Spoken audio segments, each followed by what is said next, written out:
Peace and love, family. Thank you for being here. Let's just get into this video. I'm just kind of like just releasing some things that I'm currently battling. And really, it's just so hard for me to get on camera. It's so good to be on this camera though, still. Today, I was having a conversation with my brothers and we were just expressing some things that we were battling with. And one thing that I wanted to vocalize is that I found myself like going back into a depressive state, and that is something that I just really didn't want to experience. So 2 days ago, I was laying in my bed and I found myself I found myself laying there for like 2 to 3 hours.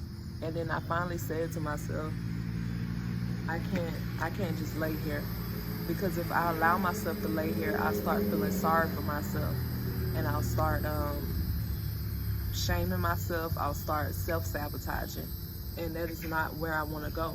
That's not where I want to be. I came too far to be back right here at stage one, the very thing that I've overcome, and it's no reason for me to be back here, It's no reason for me to remain in this state when I can really get myself out of it. I have complete control over my life and the decisions I make. It's a space that I created for myself where I practice healthy habits, healthy patterns. And if I don't get into my routine of those healthy patterns, then I fall into a depressive state, I notice. So I cannot just stop doing the very things that help me get through in this life, in those difficult moments. I can't remain in this state. Get up and let's get moving. So that's what I did.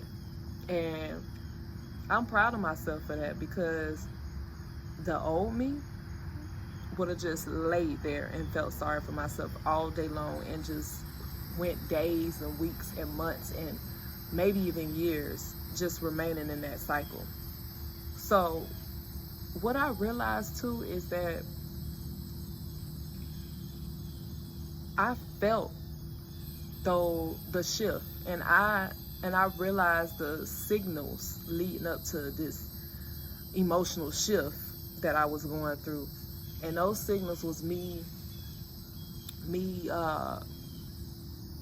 blaming others, me self-sabotaging, me feeling sorry for myself, me not taking accountability. Those are the 4 things that I was experiencing, and I was noticing like I was doing and complaining. And I said to myself, these are actually suppressants, because you're running away from something that needs to be addressed. If you don't address the cause, the cycles are going to repeat themselves. That's what I realized. And I said to myself, you know what? I sat outside and I journaled for hours. I meditated. And I just said, I can't allow myself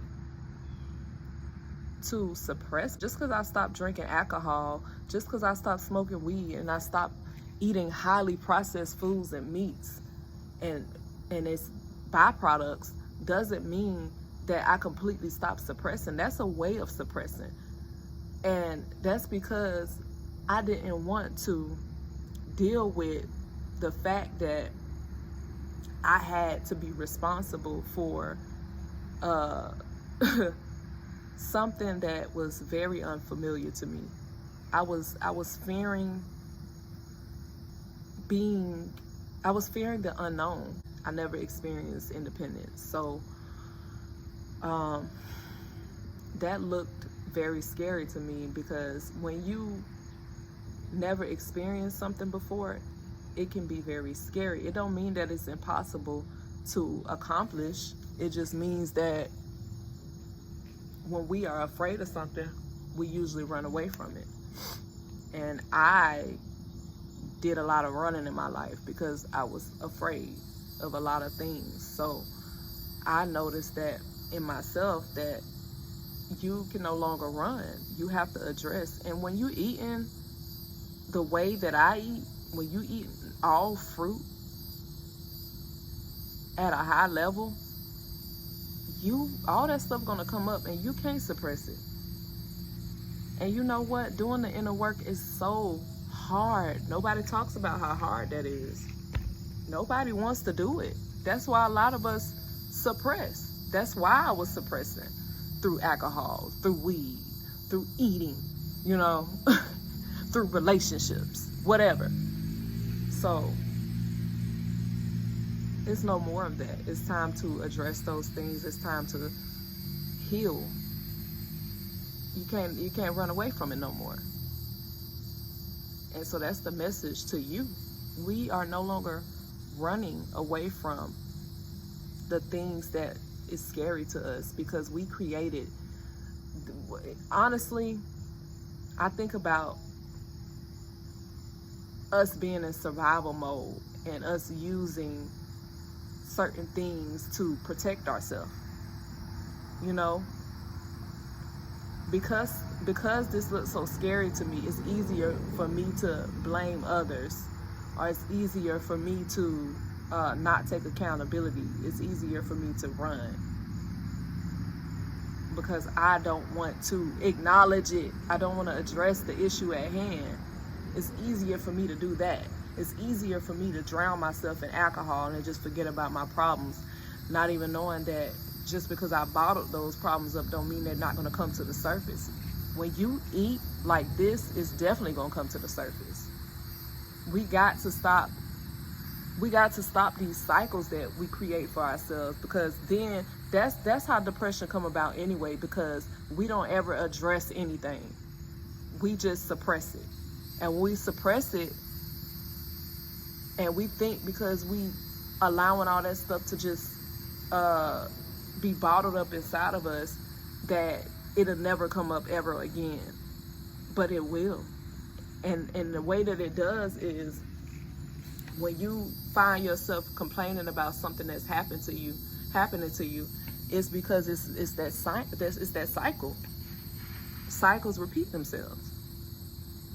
It's just like when people talk about diseases, and if you don't address the cause of the disease, then no matter what you do, you can go on a little diet that's temporary and lose weight and think you gonna get healthy again and whatever.